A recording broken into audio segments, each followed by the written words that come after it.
নবনীরদনিন্দিত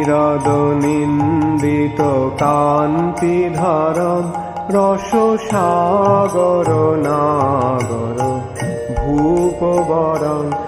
ओम नमो भगवते वासुदेवाय।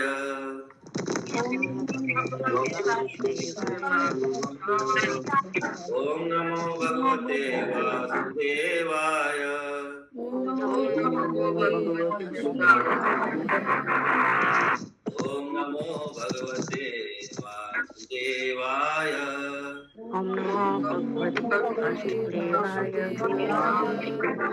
नारायणं नमस्कृत्यं नरं चैव नरोत्तमं देवीं सरस्वतीं व्यासं ततो जयमुदीरयेत्।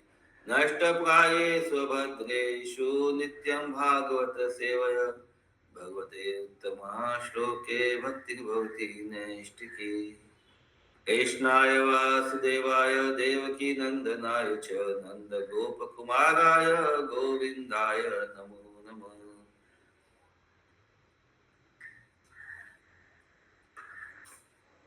श्रीमद् भागवतम स्कंद 6 अध्याय 3 श्लोक संख्या 3 से हम लोग पढ़ेंगे।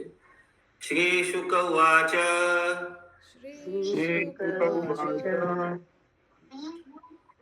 भगवत्पुरुषे राजन्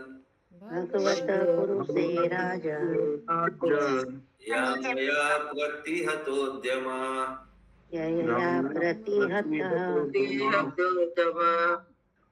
पतिं विज्ञापयाम् आसु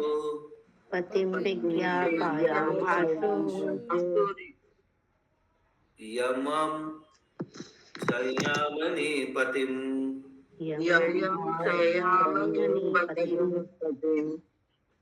अनुवाद में तो श्री सुखदेव गोस्वामी ने उत्तर दिया, हे राजन, जब यमराज के दूत विष्णु दूतों द्वारा चकरा दिए गए और पराजित कर दिए गए, तो वे अपने स्वामी संयमनी पुरी के नियंत्रक तथा पापी पुरुषों के स्वामी यमराज के पास इस घटना को बताने पहुंचे। हरे कृष्ण।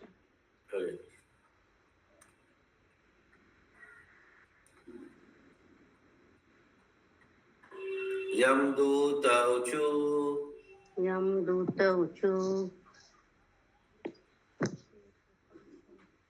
कति शांति शास्त्रो जीवलोकस्य वे प्रभो वैविध्यं कुर्वता कर्मा फलाभिव्यक्ति हेतवा।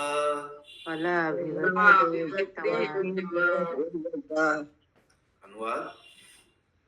यमदूतों ने कहा, हे प्रभु, इस भौतिक जगत में कितने नियंत्रक या शासक हैं। भौतिक प्रकृति के 3 गुणों सतो, रजो तथा तमो गुणों के अधीन संपन्न कर्मों के विविध फलों को प्रकट करने हेतु कितने कारण उत्तरदायी हैं। तात्पर्य, श्री विश्वनाथ चक्रवर्ती ठाकुर कहते हैं कि वे यमदूत इतने निराश हो गए थे कि उन्होंने प्राय क्रुद्ध होकर अपने स्वामी से पूछा कि क्या उनके अतिरिक्त और भी कई स्वामी हैं।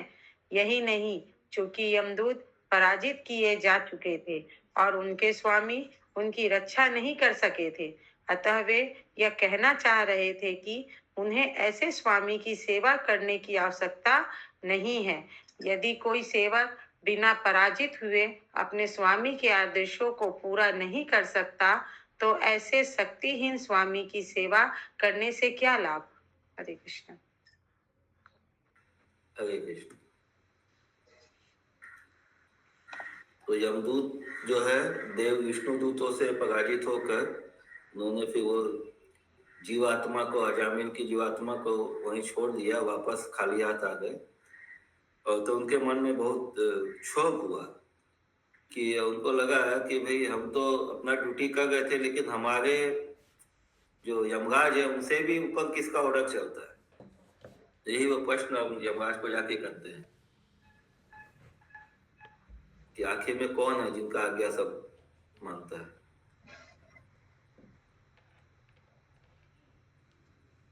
यदि शुभ बहवो लोके यदि शिव वह लोके शास्ता गो दंडधारिण शास्त्राधार दंडधारिणा कस्य शातां नवकस्य कस्य शातां नवा मृत्युश्चामृतमेव वा। मृत्युश्च अमृतम् एव वा। अनुवाद। यदि इस ब्रह्मांड में अनेक शासक तथा न्यायकर्ता हो जो दंड तथा पुरस्कार के विषय में मतभेद रखते हो, तो उनके विरोधी कार्य एक दूसरे को प्रभावहीन कर देंगे और न तो कोई दंडित होगा न पुरस्कृत होगा। तथा यदि उनके विरोधी कार्य एक दूसरे को प्रभावहीन नहीं कर पाते, तो हर एक को दंड तथा पुरस्कार दोनों ही देने होंगे। तात्पर्य, चूंकि यमदूत यमराज के आदेश को पूरा करने में असफल रहे थे, अतः उन्होंने संदेह व्यक्त किया कि यमराज में पापी को दंड देने की शक्ति है भी कि नहीं। यद्यपि वे यमराज के आदेशों अनुसार अजामिल को बंदी बनाने गए थे, किंतु उन्होंने किसी उच्चतर अधिकारी के आदेश के कारण अपने आप को असफल पाया। इसलिए वे इस बारे में अनिश्चित थे कि अधिकारी अनेक हैं या केवल एक। यदि कई अधिकारी हों जो विभिन्न निर्णय दें जो परस्पर विरोधी हो, तो कोई व्यक्ति या तो अनुचित दंड या पुरस्कार पा सकता है, या फिर वह न तो दंडित होगा न पुरस्कृत। भौतिक जगत में हमारे अनुभव के अनुसार एक न्यायालय द्वारा दंडित व्यक्ति दूसरे न्यायालय में याचिका दे सकता है। इस प्रकार वही व्यक्ति विभिन्न निर्णयों के अनुसार दंडित हो सकता है या पुरस्कृत भी हो सकता है, किंतु प्रकृति के कानून में या पूर्ण पुरुषोत्तम भगवान के न्यायालय में ऐसे परस्पर विरोधी निर्णय नहीं हो सकते। न्यायकर्ताओं तथा उनके निर्णयों को पूर्ण तथा विरोधों से मुक्त होना चाहिए। वस्तुतः अजामिल के संदर्भ में यमराज की स्थिति अति विषम थी, क्योंकि अजामिल को बंदी बनाने में यमदूत सही थे, किंतु विष्णुदूतों ने उन्हें निष्फल कर दिया था। यद्यपि इन परिस्थितियों में यमराज तथा विष्णुदूत तथा यमदूत दोनों ही दोषारोपण कर रहे थे, किंतु न्याय करने में वे पूर्ण हैं, क्योंकि उन्हें पूर्ण पुरुषोत्तम भगवान से शक्ति प्राप्त है। अतएव वे बताएंगे कि उनकी सही स्थिति क्या है और हर व्यक्ति किस प्रकार परम निरंतर पूर्ण पुरुषोत्तम भगवान द्वारा नियंत्रित किया जाता है। हरे कृष्ण। हरे कृष्ण। किसी का प्रश्न है कुछ? तो यमराज के ऊपर दोनों जन आरोप कर रहा है। विष्णुदूत भी बता रहे कि भाई कैसे यमराज ने भेज दिया इनको लेने के लिए, ये तो यमलोक के लायक नहीं है अजामिल। और यमदूत बोल रहे कि भाई यमराज ने हमको भेजा इनको लाने के लिए। श्लोक संख्या 6। किंतु शास्त्री बहुत्वे स्यात्, किंतु शास्त्रे बहुत्वे स्यात्,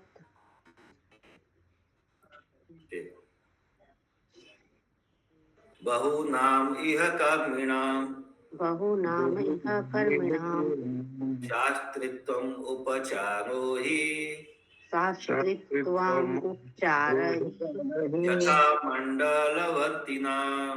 यथा मंडलवर्तिनाम। अनुवाद। सभी को रिपीट कर रहे हैं ना? चाहे म्यूट करके करिए, लेकिन सबको रिपीट करिए इस श्लोक को देख के।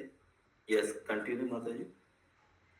यमदूतों ने आगे कहा, चूंकि कर्मी अनेक हैं, अतएव उनके न्याय करने वाले न्यायक या शासक भिन्न भिन्न हो सकते हैं, किंतु जिस प्रकार एक केंद्रीय सम्राट विभिन्न विभागीय शासकों को नियंत्रित करता है, उसी प्रकार सारे न्यायकों के मार्गदर्शन हेतु एक परम नियंता होना चाहिए।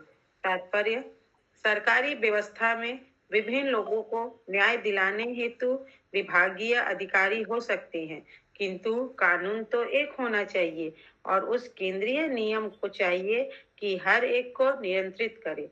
यमदूत इसकी कल्पना नहीं कर सके कि दो न्यायाधीश एक ही संदर्भ में दो भिन्न भिन्न निर्णय दे सकते होंगे। इसलिए वे जानना चाहते थे कि केंद्रीय न्यायाधीश कौन है। यमदूतों को विश्वास था कि अजामिल सबसे बड़ा पापी व्यक्ति था और यमराज उसे दंड देना चाहते थे। फिर भी विष्णु दूतों ने उसे क्षमा कर दिया। यही उलझन थी जिसे यमदूत यमराज से स्पष्ट कर लेना चाहते थे। हरे कृष्ण। हरे कृष्ण।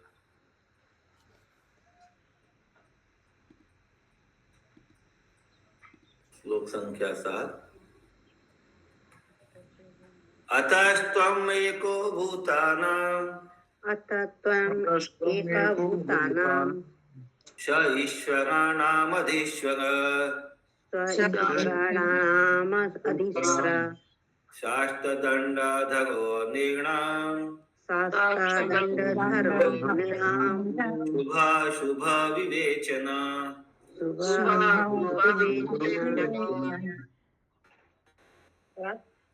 परम न्यायाधीश तो एक होना चाहिए, अनेक नहीं। हम तो यही समझते थे कि आप परम निर्णायक हैं और आपका देवताओं पर भी अधिपत्य है। हमारी धारणा यह थी कि आप सारे जीवों के स्वामी हैं, जो सारे मनुष्यों के शुभ तथा अशुभ कर्मों में भेदभाव करते हैं। हरे कृष्ण। हरे कृष्ण।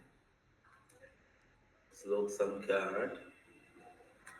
तस्य ते विहितो दण्डो तस्य ते विहितो दण्डो न लोके वर्तते अधुना न लोके वर्तते अधुना चतुर्भिः अद्भुते सिद्धे चतुर्भिः अद्भुते सिद्धे आज्ञाते विप्रलम्भिता। आज्ञाते विप्रलम्बिता। किंतु अब हम देखते हैं कि आपके अधिकार के अंतर्गत नियत किया हुआ दंड प्रभावी नहीं है, क्योंकि 4 अद्भुत सिद्ध पुरुषों द्वारा आपके आदेश का उल्लंघन किया जा चुका है। तात्पर्य, यमदूतों की धारणा थी कि यमराज ही न्याय करने वाले एकमात्र अधिकारी हैं। उन्हें पूर्ण विश्वास था कि उनके निर्णयों का कोई प्रतिवाद नहीं कर सकता था, किंतु अब उन्हें आश्चर्य हो रहा था कि यमराज के आदेश का उल्लंघन सिद्ध लोक के 4 अद्भुत व्यक्तियों द्वारा हो चुका था। हरे कृष्ण। हरे कृष्ण। श्लोक संख्या 9।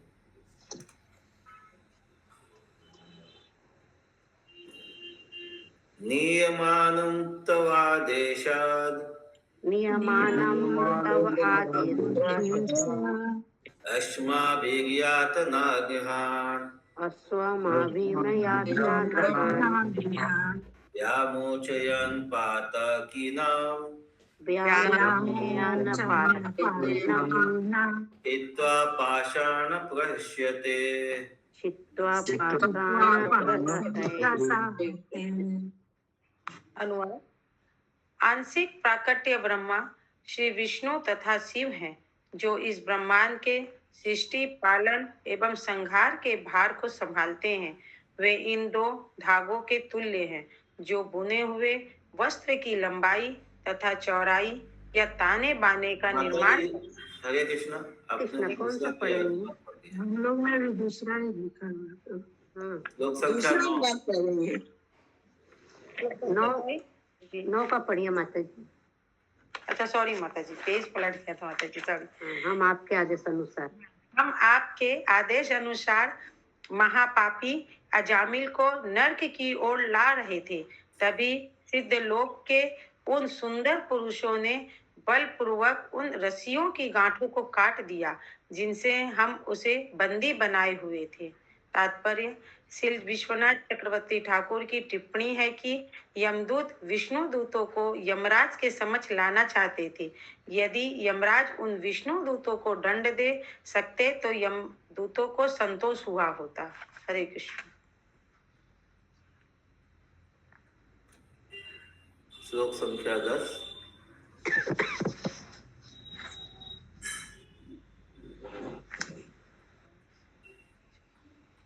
तांस्ते वेदितुमिच्छामो तांस्ते वेदितुमिच्छामः नो मन्यसे क्षमाम् यदि न मन्यसे क्षमम् नारायणेति अभिहिते नारायणायति अभिहिते मा भय इति आयुर्धृतम् मावे इति आयुर्धृतम्।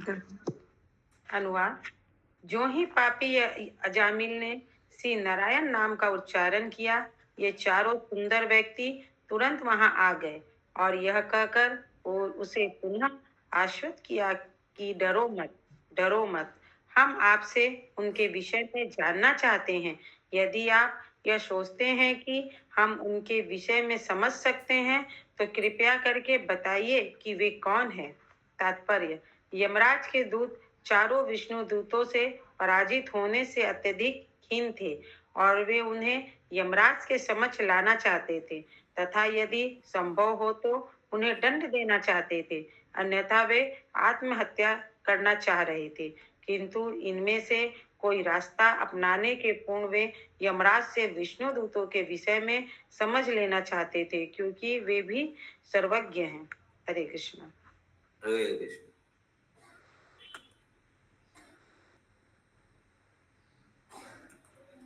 श्लोक संख्या 11।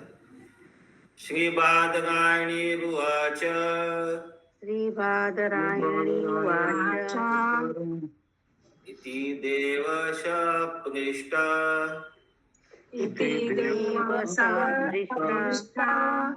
प्रजा संयमनो यमा गीताश्वदूतान् प्रत्याह स्मरन् पादाम्बुजं भगे।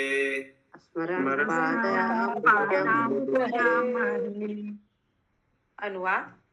श्री सुखदेव गोस्वामी ने कहा, इस प्रकार पूछे जाने पर जीवों के स्वपरी निरंता यमराज अपने दूतों से श्री नारायण का पवित्र नाम सुनकर उन पर अत्यंत प्रसन्न हुए।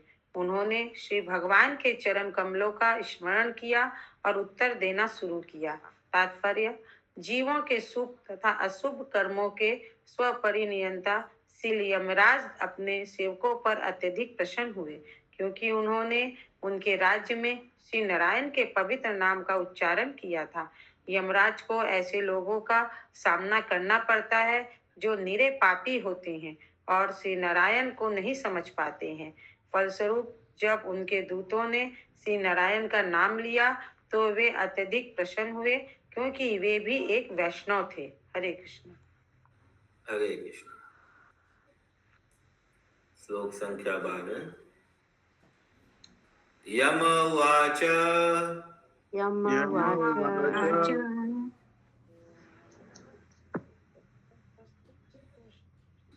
परो मदन्यो जगतः ततोश्च च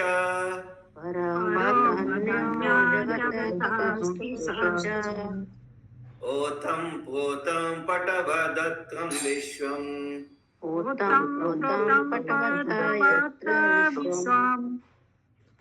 यदंशतोष्य स्थितिजन्मनासा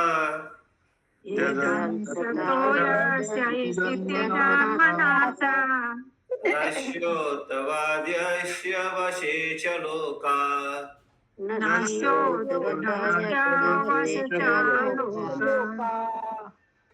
अनुवाद।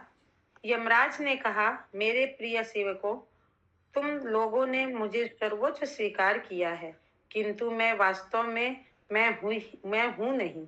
मेरे ऊपर तथा इंद्र एवं चंद्र समेत अन्य सारे देवताओं के ऊपर एक परम स्वामी तथा निरंता है।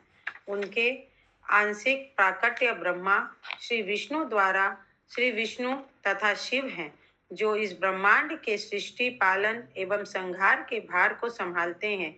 वे उन दो धागों के तुल्य हैं जो बुने हुए वस्त्र की लंबाई तथा चौड़ाई या ताने बाने का निर्माण करते हैं। संपूर्ण जगत उनके द्वारा उसी प्रकार नियंत्रित होता है जिस प्रकार एक बैल अपने नाक की रस्सी द्वारा नियंत्रित होता है।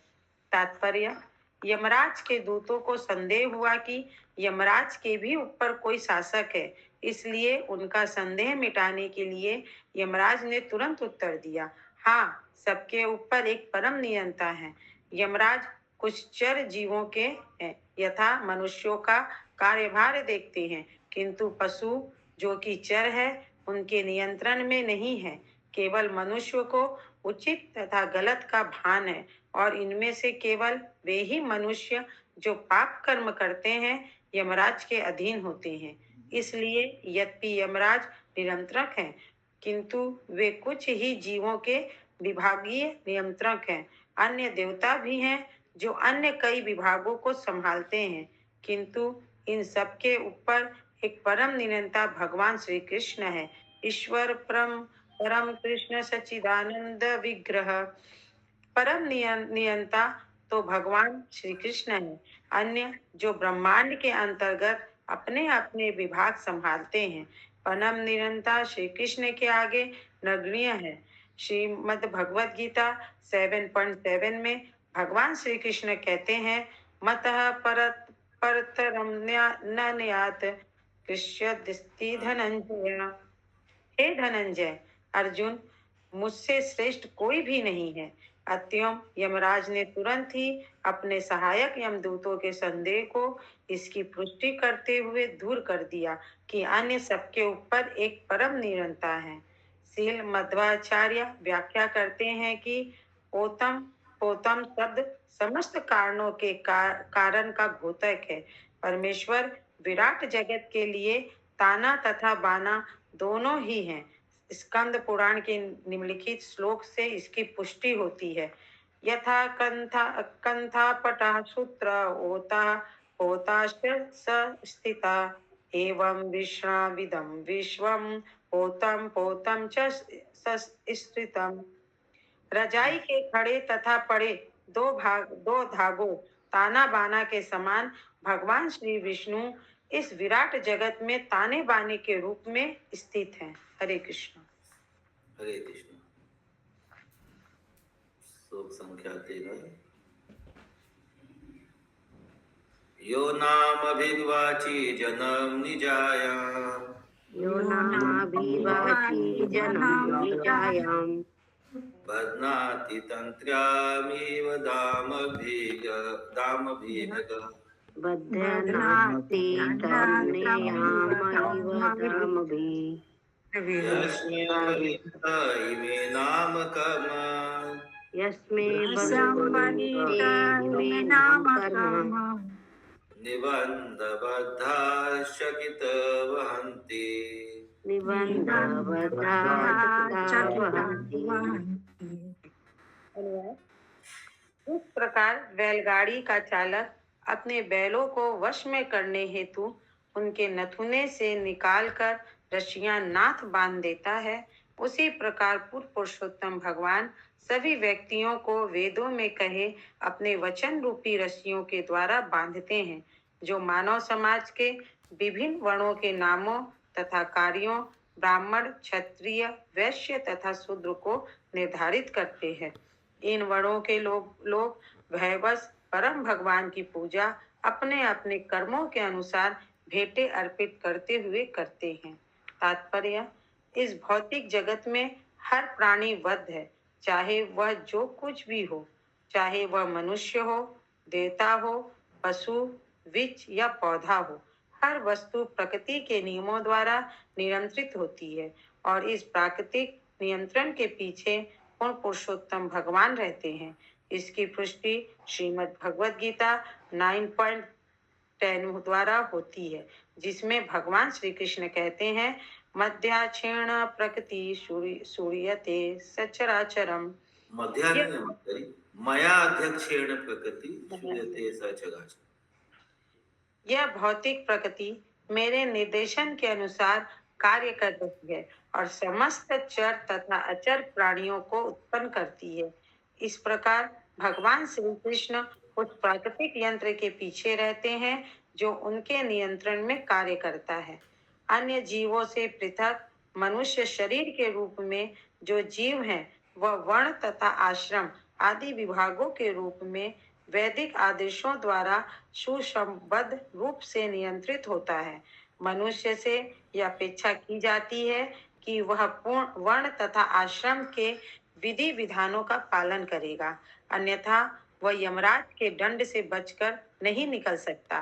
तात्पर्य यह है कि हर मनुष्य से यही आशा की जाती है कि वह परम बुद्धिमान व्यक्ति ब्राह्मण के पद तक स्वयं को ऊपर उठाए और तब उस पद के आगे निकल करके वैष्णव बने।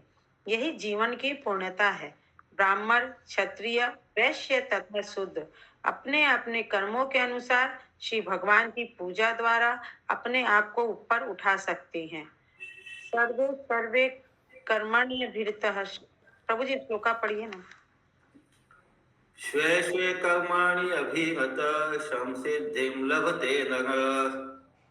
वर्ण तथा आश्रम का विभाजन हर एक के द्वारा कार्यों का सही सही निष्पादन तथा शांतिपूर्ण अस्तित्व को सुनिश्चित करने के लिए आवश्यक है, किंतु हर एक को निर्देश दिया जाता है कि वह सर्वव्यापी परमेश्वर की पूजा करें। एन सर्वम इदम ततम। परमेश्वर ताने बाने में ओतप्रोतम स्थित है। अतएव यदि कोई अपनी शक्ति के अनुसार परमेश्वर की पूजा करते हुए वैदिक आदेशों का पालन करता है तो उसका जीवन परिपूर्ण होगा, जैसा कि श्रीमद् भागवतम 1.2.13 में कहा गया है। प्रभु जी श्लोका पढ़ दीजिए। अतः पुंभी द्विज श्रेष्ठा वर्णाश्रम विभागश स्वानुष्ठितस्य धर्मस्य संसिद्धिं हरितोषण।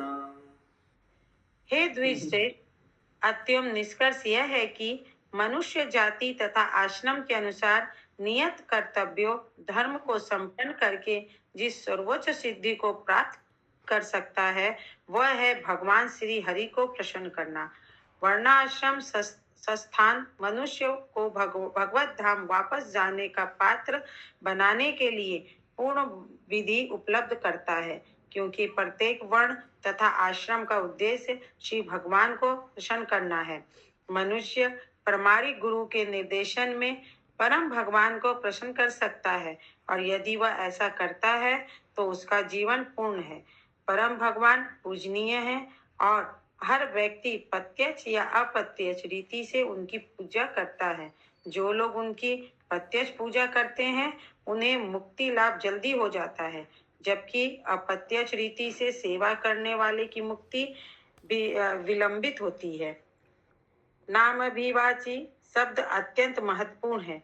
वर्णाश्रम संस्थान में विभिन्न नाम हैं: ब्राह्मण, क्षत्रिय, वैश्य, शूद्र, ब्रह्मचारी, गृहस्थ, वानप्रस्थ तथा सन्यासी। वाक अथवा वैदिक आदेश इन सारे विभागों के लिए निर्देश देते हैं। से अपेक्षा की जाती है कि वह परमेश्वर को नमस्कार करे और वेदों में जिस प्रकार दर्शाया गया है अपने कर्तव्य पूरे करें। हरे कृष्ण। हरे कृष्ण। श्लोक संख्या 14-15।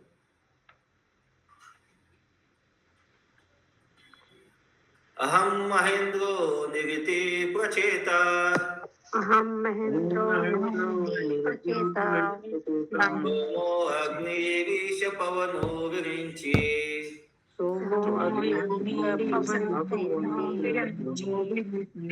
आदित्य विश्वे वशवोऽथ साध्या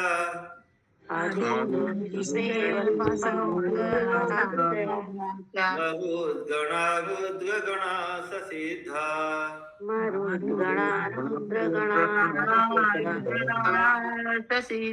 अन्ये च ये विश्वसिजो अमवेशा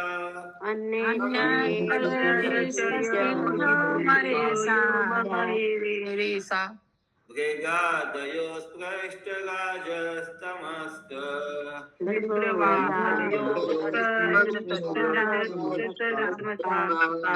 यस्ये हितं न विदुस्पृष्टमाया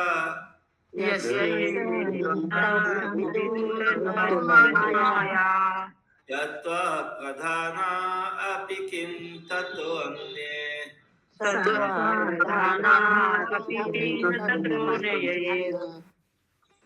अनुवाद।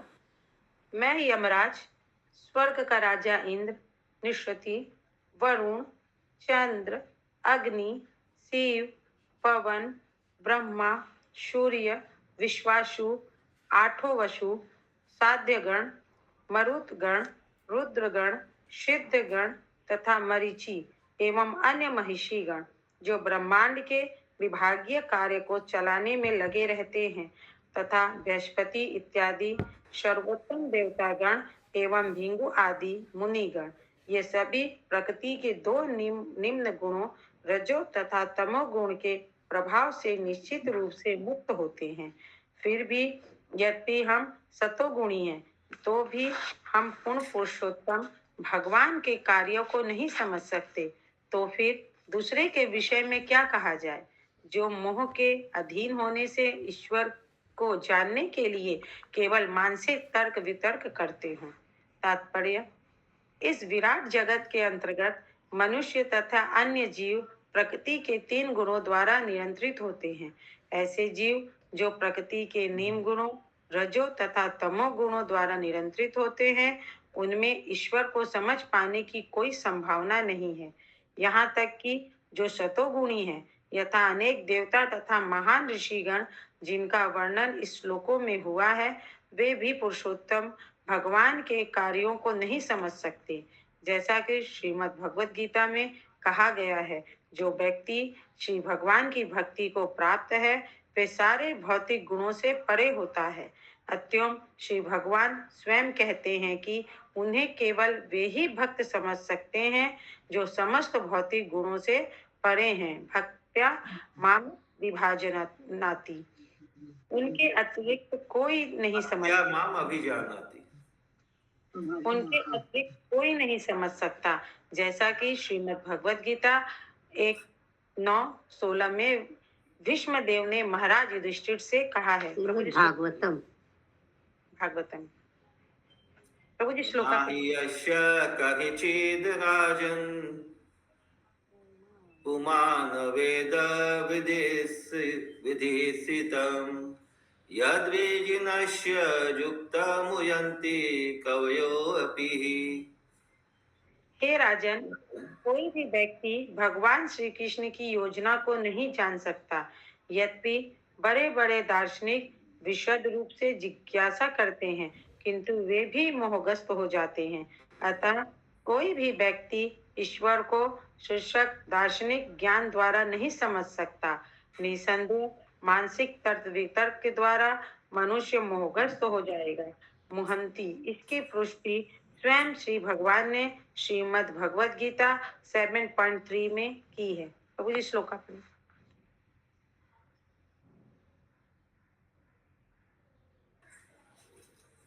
मनुष्याणां सहस्रेषु कश्चिद् यतति सिद्धये यत्ततामपि सिद्धानां कश्चिन् मां वेति तत्त्वतः। हजारों पुरुषों में से कोई एक सिद्धि के लिए प्रयत्न करता है, और सिद्धों में भी जो पहले ही सिद्ध हो चुके हैं, उनमें से केवल वह जो भक्ति योग अपनाता है श्री भगवान को समझ सकता है। हरे कृष्ण। हरे कृष्ण। श्लोक संख्या 16।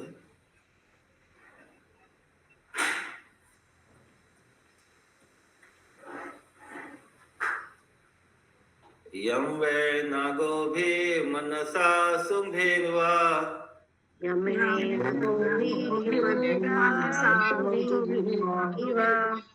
एदा गिरा वा शुभृतो विचक्षते।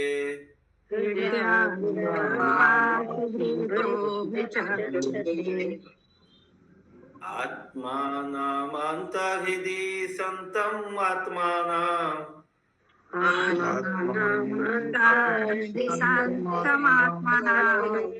चक्षुर्यथैव कृतयस्ततपम्।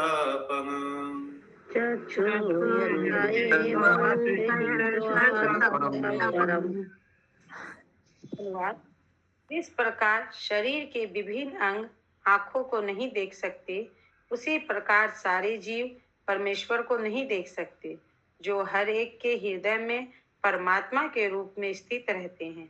न तो इंद्रियों से, न मन से, न प्राणवायु से, न हृदय के अंदर के विचारों से, न ही शब्दों की ध्वनि से जीवात्मा परमेश्वर की वास्तविक स्थिति को निश्चित कर सकते हैं।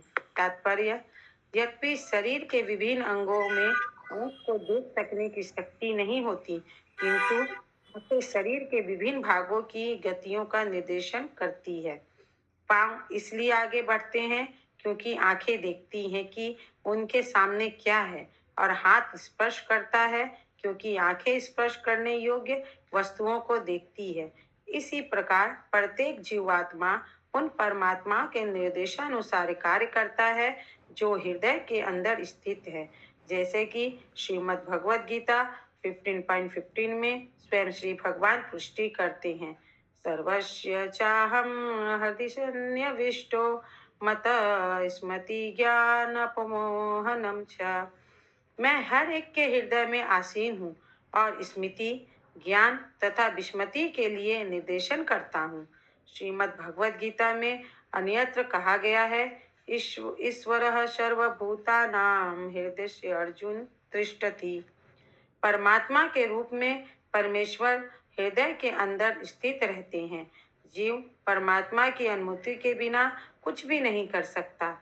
परमात्मा प्रत्येक क्षण कार्य करते हैं, किंतु जीव अपनी इंद्रियों के संचालन द्वारा परमात्मा के रूप तथा कार्यों को नहीं समझ सकता। आंखों तथा शारीरिक अंगों का उदाहरण अति उपयुक्त है। यदि अंग देख सकते हैं तो वे आंखों की सहायता के बिना ही आगे चल सकते, किंतु यह असंभव है। यद्यपि मनुष्य परमात्मा को अपने हृदय में इंद्रिय कार्यों द्वारा नहीं देख सकता, किंतु परमात्मा का निर्देशन आवश्यक है। हरे कृष्ण। हरे कृष्ण। श्लोक संख्या 17।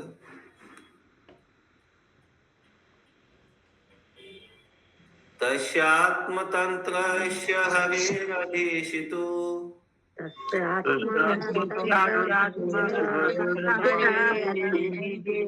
परस्य मायाधिपते महात्मना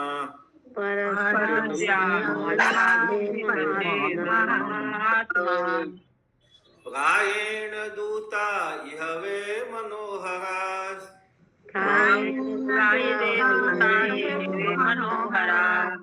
चरन्ति तदरूप गुण स्वभावा।